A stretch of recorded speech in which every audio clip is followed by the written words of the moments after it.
Class में प्रश्नावली 8.2 का पहला क्वेश्चन, पहले क्वेश्चन में कई पार्ट थे, और प्रश्नावली 8.2 का दूसरा क्वेश्चन उसमें भी कई पार्ट थे। तो प्रश्नावली 8.2 का पहला क्वेश्चन और दूसरा क्वेश्चन, इन सब को हम लोगों ने सॉल्व कर लिया है।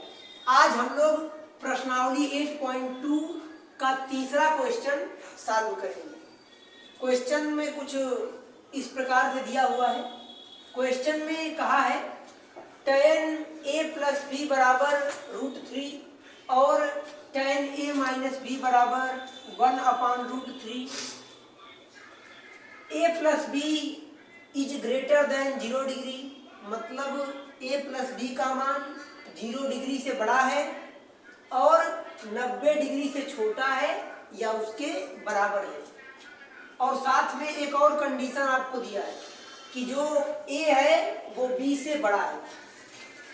तो a और b का मान ज्ञात कीजिए। क्वेश्चन देखने में कुछ भारी भरकम सा लग रहा है, बट ऐसा कुछ है नहीं। क्वेश्चन बिल्कुल आसान है, ध्यान से सब लोग देखेंगे। क्वेश्चन तो एकदम आसानी से सॉल्व हो जाएगा। पहले दिया क्या है? दिया है हमें tan a प्लस बी बराबर √3।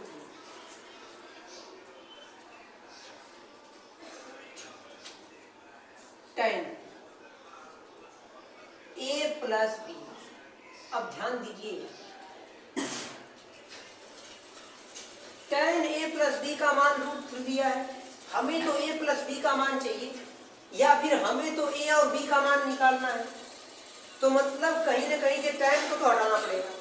जब तक tan हटेगा नहीं, a और b का मान कहाँ से निकलेगा? तो अब ये दोनों बराबर है, √3 दिया है। चूंकि समीकरण में tan आया है, इसलिए हम चेक करेंगे कि tan में कितने डिग्री का मान √3 होता है। तो हमें पता है कि tan 60 डिग्री की वैल्यू √3 होती है। तो जहां पर √3 लिखा है, क्या यहाँ पे हम लोग tan 60 डिग्री लिख सकते हैं? तो हाँ, बिल्कुल लिख सकते हैं। क्यों लिख सकते हैं? क्योंकि tan 60 डिग्री की जो वैल्यू होती है वो √3 होती है। तो जहां √3 लिखा है वहां पे हम लोग बिल्कुल आसानी से tan 60 डिग्री लिख देंगे, क्योंकि ये दोनों एक दूसरे के बराबर हैं। ध्यान दीजिए। अब यहां से a प्लस बी का मान कितना आ जाएगा? यहां से a प्लस बी का मान 60 डिग्री आ जाएगा। क्योंकि बराबर है तो tan से tan कट जाएगा। अब आपको एक बात और पता है कि ये क्या है? ये tan, sin, cos, ये सब त्रिकोणमितीय अनुपात है। और त्रिकोणमितीय अनुपात को काट के दिखाने की जरूरत नहीं होती है, इन्हें काटना नहीं है। इसकी आप तुलना करेंगे। क्या करेंगे? तुलना करेंगे, कंपैरिजन करेंगे, तो ये अपने आप क्या हो जाएंगे? कट जाएंगे। इन्हें काटा नहीं जाता है, बल्कि इनकी तुलना की जाती है। तो tan से tan तुलना होगा तो tan हट जाएगा। a प्लस बी की वैल्यू कितनी आ जाएगी? 60 डिग्री। जैसे अगर मैं हूं और मेरी तुलना किसी और से करनी है, तो मान लीजिए मैंने भी शर्ट पहना है, सामने वाले इंसान ने भी शर्ट पहना है, तो ये चीजें बराबर हो गई ना। अगर मैंने टोपी नहीं लगाई और सामने वाले इंसान ने टोपी लगाई है, तो वो तुलना में हमसे आगे हो गया। क्यों? क्योंकि उसने कैप लगा रखी है, और शर्ट तो मैंने भी पहनी थी, शर्ट उसने भी पहनी थी। तो जो चीजें हम दोनों के पास थी वो तुलना में क्या हो गई? वो तुलना में उनको हमने काटा नहीं, बल्कि हमने मान लिया कि वो चीजें हट गई, रिमूव हो गई। उसी प्रकार से tan यहाँ भी है, tan यहाँ भी है। तो tan, sin, cos ये सब त्रिकोणमितीय अनुपात होते हैं। इन्हें काट कर नहीं दिखाया जाता, बल्कि इनकी तुलना करते हैं और ये स्वतः गायब हो जाते हैं। अब ध्यान दीजिए, a प्लस बी की वैल्यू 60 डिग्री आ चुकी है। इसको हम लोग मान लेते हैं समीकरण नंबर 1। ये पहला समीकरण हो गया। अब दूसरे समीकरण की ओर आगे बढ़ते हैं। दूसरा समीकरण क्या दिया है? tan a माइनस बी बराबर 1/√3। tan a माइनस बी बराबर 1/√3। अब इसमें भी हम लोगों को इस tan को गायब करना है, तभी तो a और b का मान निकल पाएगा। तो tan a minus B equal to, अब ध्यान से ये समझना है कि चूंकि tan इस तरफ दिया है तो हमें 1/√3 जो वैल्यू है ये किसमें खोजना है? ये tan में ही खोजना है, ताकि tan से tan रिमूव हो सके। तुलना में जब हम तुलना करें तो tan से tan कट सके, इसलिए हमें ऐसी वैल्यू खोजना है, ऐसा एंगल खोजना है जिस पर tan थीटा का मान 1/√3 हो जाए। तो tan 30 डिग्री, हमें ये बात पता होनी चाहिए। tan 30 डिग्री की वैल्यू होती है 1/√3। अब ध्यान दीजिए, मतलब जहां पर 1/√3 लिखा है वहां पर हम लोग tan 30 डिग्री लिख सकते हैं, क्योंकि ये दोनों आपस में बराबर है। तो यहां हो जाएगा tan 30 डिग्री। अब tan से tan रिमूव हो जाएगा, लेकिन चूंकि तुलना हो रही है इसलिए हमें यहाँ पर काट के नहीं दिखाना है, बस हमें ये मान लेना है कि तुलना में ये tan क्या हो गए? गायब हो गए। तो a माइनस बी इसकी वैल्यू आ गई 30 डिग्री। इसको समीकरण नंबर 2 मान लेते हैं। अब क्वेश्चन में इसके बाद जो चीजें दिया है ये क्या है? तो ये है कंडीशन। ये कंडीशन है। कैसी कंडीशन? कि जो a प्लस बी का मान होना चाहिए ये 0 डिग्री से बड़ा होना चाहिए और 90 डिग्री के बराबर या फिर 90 डिग्री से छोटा होना चाहिए। a प्लस बी की वैल्यू 0 और 90 के बीच ही होनी चाहिए। 90 डिग्री हो सकती है लेकिन उससे बड़ी नहीं हो सकती। और एक और कंडीशन दिया है। वो कंडीशन क्या है? कि जो a है, मतलब जो पहला वाला एंगल होगा वो दूसरे वाले से बड़ा होना चाहिए। a का मान b से बड़ा होना चाहिए। ये है दूसरी कंडीशन। 2 समीकरण मिल गए अपने को। सिंपल समीकरण को साथ में करेंगे, a और b के मान निकल जाएंगे। आइए, तो समीकरण 1 क्या है? a प्लस बी बराबर 60। समीकरण 2 क्या है? a माइनस बी बराबर 30 डिग्री। ये पहला समीकरण है और ये दूसरा समीकरण है। आप सबको एक बात पता होगी कि चूंकि हम लोग समीकरण को सॉल्व करना जानते हैं, अगर कभी ऐसे 2 समीकरण दिए जाते हैं तो सिंपल विलोपन विधि का इस्तेमाल कीजिए। विलोपन विधि क्या होती है आप लोगों को पता होगा कि इसमें या तो आप दोनों को जोड़ दीजिए या तो दोनों को घटा दीजिए। कोई एक वेरिएबल कटना चाहिए। तो चलिए हम इन दोनों समीकरणों को जोड़ देते हैं। तो लिखेंगे जोड़ने पर। जब इन दोनों को आप ऐड करेंगे तो जब 2 समीकरण को आपस में ऐड करते हैं तो उनके चिन्ह नहीं बदलते हैं। और अगर यहीं आप माइनस कर देंगे, आप घटाएंगे, तो पूरे चिन्ह क्या हो जाएंगे? बदल जाएंगे। तो चलिए इनको ऐड करते हैं। माइनस बी और प्लस बी कट जाएगा। a में a को जोड़ दीजिए। a प्लस a 2a बराबर 60 प्लस 30 90। a की वैल्यू चाहिए तो a बराबर 90। ये इसमें गुणा कर रहा है तो इधर आके भाग करेगा। तो a बराबर 2 1 कम 2, 2 चौक 8 और 2 पचे 10। a का मान 45 डिग्री आ चुका है। अब हमें ए और बी का मान चाहिए, तो ए का मान तो हमने निकाल लिया, अब बी का मान कैसे निकलेगा? तो जो ए की वैल्यू निकली है, इसी ए की वैल्यू को आप दोनों समीकरण में से किसी एक समीकरण में रख दीजिए, आपका बी का मान निकल जाएगा। और सबसे खतरनाक बात यह है कि आप इस ए की वैल्यू को समीकरण 1 में रखेंगे तब भी बी का मान उतना ही आएगा, और समीकरण 2 में रखेंगे तब भी बी की वैल्यू सेम एग्जैक्ट उतना ही आएगी। आइए इसे हम लोग सॉल्व करके देखते हैं। मैं यहाँ पे सॉल्व कर देता हूँ। अब इस ए की वैल्यू को समीकरण 1 में रखते हैं, तो लिखेंगे ए का मान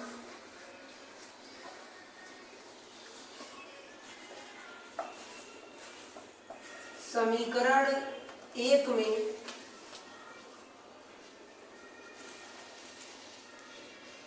रखने पर समीकरण 1 क्या है? a प्लस बी बराबर 60 डिग्री। a प्लस बी बराबर 60 डिग्री। अब a की वैल्यू कितना है? 45 डिग्री। तो जहां a लिखा है वहां पर 45 डिग्री लिख देंगे, प्लस b बराबर 60 डिग्री। हमें तो b की वैल्यू चाहिए, तो b बराबर 60। ये बराबर के इधर प्लस में है तो उधर जाएगा तो ये माइनस में हो जाएगा। तो b इज इक्वल टू 60 में से आप 45 घटाएंगे तो ये 15 आ जाएगा। तो a की वैल्यू कितनी थी? 45 डिग्री, और b की वैल्यू कितनी आई? 15 डिग्री। अब हमने a और b का मान तो निकाल लिया, लेकिन हमें यह भी देखना होगा कि क्वेश्चन में जो कंडीशन दिया है क्या वो कंडीशन फुलफिल हो रही है। तो क्वेश्चन में पहली कंडीशन क्या थी? a प्लस बी का मान 0 से बड़ा होना चाहिए और 90 डिग्री के बराबर या फिर 90 डिग्री से छोटा होना चाहिए। आइए देखते हैं, a और b को जोड़िए, 45 15 60 डिग्री। ये 0 से बड़ा भी है और 90 से छोटा भी है, मतलब पहली कंडीशन ठीक हो गई हमारी, पहली कंडीशन फुलफिल हो गई। दूसरी कंडीशन क्या है? a की वैल्यू b से बड़ी होनी चाहिए। देख लीजिए, a का मान b से बड़ा है, तो दूसरी कंडीशन भी हमारी लागू हो गई। आप इसे नोट कर लीजिए।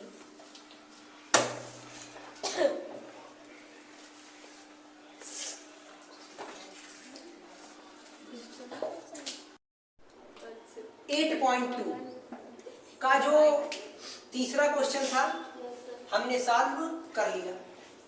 अब ये 8.2 का ये चौथा क्वेश्चन है। क्वेश्चन को एक बार ध्यान से पढ़िएगा। क्वेश्चन में कहा है, बताइए कि निम्नलिखित में कौन कौन सत्य है, मतलब सही कौन कौन है या असत्य, कौन सही है और कौन गलत है।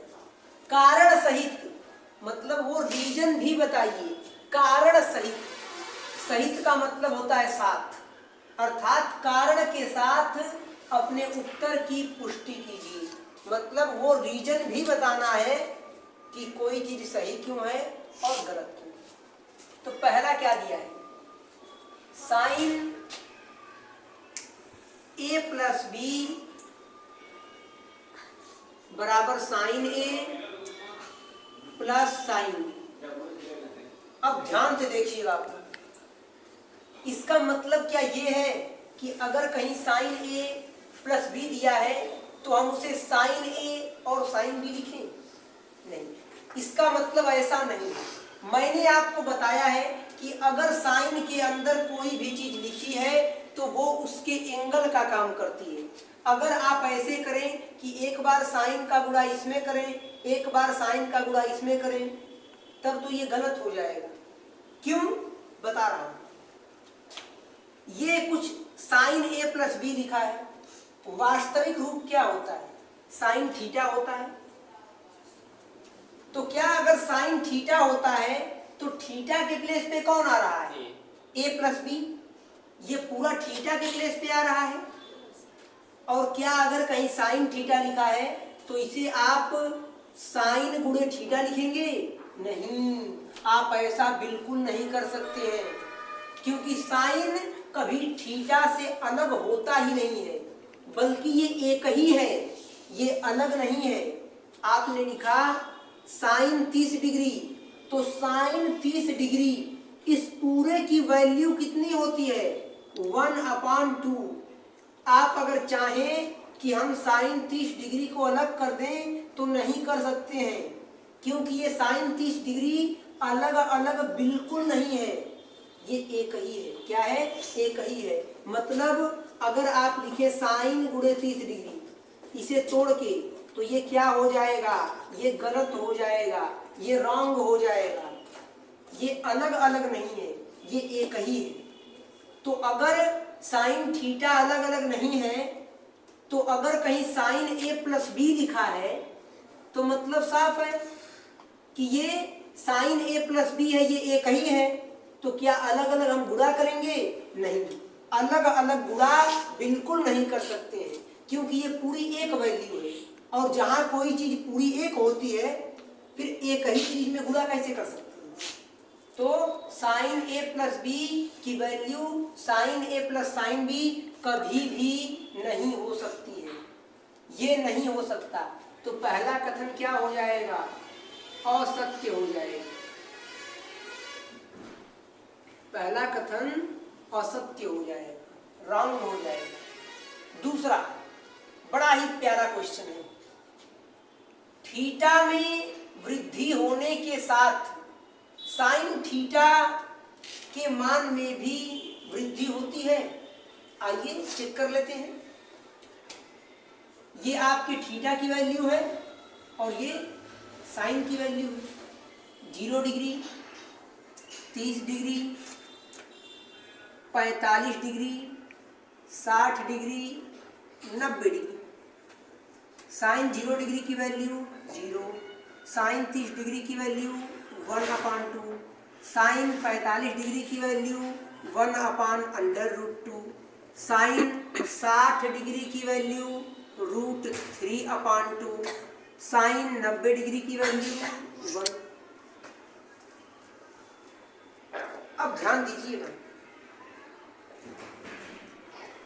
ये साइन है 0 degree, 30 degree, 45 degree, 60 degree, 90 degree. जैसे जैसे थीटा की वैल्यू बढ़ रही है, वैसे वैसे साइन का मान भी बढ़ता जा रहा है। जब थीटा की वैल्यू कम थी, मतलब 0 डिग्री थी, तो साइन की वैल्यू कितना थी? 0। थीटा की वैल्यू बढ़ी, एंगल का मान बढ़ा, तो साइन का भी मान बड़ा हो गया, 1/2, मतलब 50 पैसा हो गया। जब और थीटा का मान बढ़ा 45 डिग्री, 60 डिग्री, जब थीटा की वैल्यू 90 डिग्री हुई, तो साइन का मान कितना हो गया? 1 हो गया। तो 0 से बढ़कर ही तो 1 हुआ है। मतलब कि जैसे जैसे थीटा का मान बढ़ रहा है, जैसे जैसे एंगल का मान बढ़ रहा है, वैसे ही साइन थीटा के मान में भी वृद्धि हो रही है। इसका मतलब कि ये बात क्या है? ये सत्य है, ये सही है।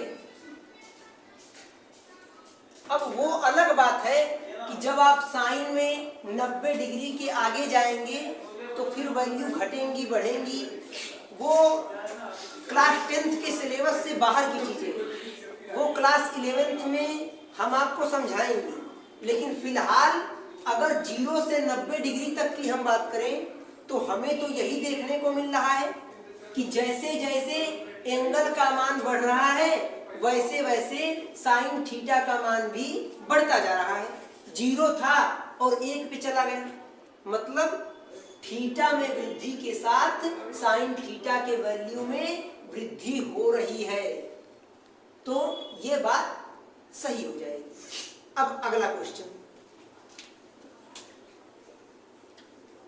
अगले क्वेश्चन भी सेम इसी प्रकार से। पहले ये साइन थीटा का था,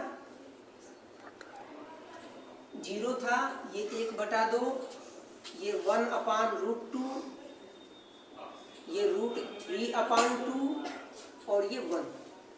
अब अगला क्वेश्चन ध्यान से समझिए। थीटा में वृद्धि होने के साथ साथ कॉस थीटा के मान में भी वृद्धि होती है। आइए चेक कर लेते हैं। कॉस थीटा, जब कॉस की वैल्यू 0 डिग्री है तो कॉस 0 डिग्री की वैल्यू 1 होती है। कॉस 30 डिग्री की वैल्यू √3/2 होती है। कॉस 45 डिग्री की वैल्यू 1/√2 होती है। कॉस 60 डिग्री की वैल्यू 1/2 होती है और कॉस 90 डिग्री की वैल्यू 0 होती है। अब ध्यान से समझिए, क्वेश्चन में कहा है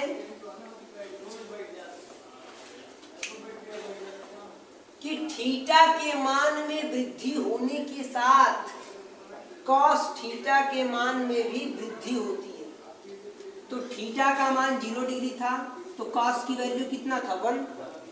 थीटा का मान बढ़ा, 0 से 30 हुआ तो उसकी वैल्यू √3/2 हो गई और √3/2 1 से छोटा होता है, मतलब वैल्यू तो कम हो रही है। जैसे ही थीटा का मान 0 से 30 हुआ, 30 से 45, 45 से 60, 60 से 90, तो जब थीटा का मान 90 डिग्री हो गया तो कॉस की वैल्यू 0 हो गई। और जब थीटा का मान सबसे कम था, जब थीटा का मान 0 डिग्री था, तब कॉस की वैल्यू 1 थी। मतलब कि जैसे जैसे एंगल का मान बढ़ रहा है वैसे वैसे कॉस का मान क्या हो रहा है, कम हो रहा है, मतलब घट रहा है। कॉस का मान घट रहा है, 1 था और घटते घटते घटते घटते 0 हो गया। 1 से अगर कोई चीज 0 हुई है तो मतलब उसके मान में कमी आ रही है। और यहाँ क्या कहा है कि थीटा में वृद्धि होने के साथ कॉस थीटा के मान में भी वृद्धि होती है? नहीं, वृद्धि नहीं होती बल्कि कमी होती है। क्यों कमी होती है, यहाँ प्रूफ है, आप देख लीजिए। जब कॉस की वैल्यू 0 डिग्री थी तो कॉस का मान 1 था और जब कॉस की वैल्यू 90 डिग्री हुई तो कॉस थीटा का मान 0 हो गया, मतलब वैल्यू में कमी हो रही है। जैसे जैसे थीटा बढ़ रहा है वैसे वैसे कॉस का मान कम होता जा रहा है। तो ये बात गलत हो जाएगी, ये कथन असत्य हो जाएगा, ये गलत हो जाएगा। चलिए अब चौथा क्वेश्चन में कहा है थीटा के सभी मानों पर साइन थीटा बराबर कॉस थीटा। थीटा मतलब एंगल, कोण, कि सभी एंगल पर साइन थीटा और कॉस थीटा के मान बराबर होते हैं। आइए चेक कर लेते हैं। जब एंगल 0 डिग्री था तो साइन का मान कितना था, 0, और कॉस का मान कितना है, 1। क्या ये दोनों मान बराबर हैं? पहले जगह ही गलत हो गई। जब थीटा का मान 30 डिग्री है तो साइन की वैल्यू 1/2 है और कॉस की वैल्यू √3/2। क्या ये बराबर है? नहीं। यहाँ कहा थीटा के सभी वैल्यू पे, मतलब हर जगह साइन थीटा और कॉस थीटा बराबर होते हैं? नहीं, बराबर नहीं होते हैं। बराबर कहाँ होते हैं? बराबर बस एक जगह होते हैं, वो है 45। 45 डिग्री ही एक ऐसा एंगल है जहां पर साइन थीटा का मान और कॉस थीटा का मान दोनों बराबर होते हैं। दोनों की वैल्यू 1/√2 होती है। बाकी कहीं भी साइन और कॉस बराबर नहीं होते। तो यहाँ देखिए, यहाँ क्या कहा कि थीटा के सभी मानों पर, मतलब सभी वैल्यू की बात चल रही है। तो क्या ये बात सही है? नहीं। थीटा के सभी मानों पर साइन और कॉस बराबर नहीं होते हैं, तो ये क्या हो जाएगा? असत्य हो जाएगा, ये गलत हो जाएगा। अगला, ए बराबर 0 डिग्री पर कॉट ए परिभाषित नहीं है, तो कॉट एंगल का मान कितना दिया? 0 डिग्री। तो कॉट 0 डिग्री की वैल्यू क्या होती है? ये होती है इनफाइनाइट, अनंत होती है। और अगर कॉट 0 डिग्री, अगर कॉट 0 डिग्री की वैल्यू अनंत है, तो मतलब ये कन्फर्म है कि 0 डिग्री के एंगल पर कॉट परिभाषित नहीं है। अगर परिभाषित होता तो इसकी कुछ न कुछ वैल्यू निकलती। अब अनंत है, तो क्या कभी अनंत पर हम पहुंच पाते हैं? नहीं। मतलब कि कॉट 0 डिग्री पर ये कॉट जो एंगल है ये परिभाषित नहीं है। तो सिंपल आप कहेंगे कि चूंकि कॉट 0 डिग्री की वैल्यू अनंत होती है, इसलिए ए बराबर 0 डिग्री पर कॉट ए परिभाषित नहीं है। मतलब ये बात क्या है? सत्य है, सही है। आप इसे नोट कर लीजिए। फिर अब प्रश्नावली 8.2 यहीं पर समाप्त होती है। इसके अगले क्लास में हम लोग एग्जाम्पल वगैरह करेंगे।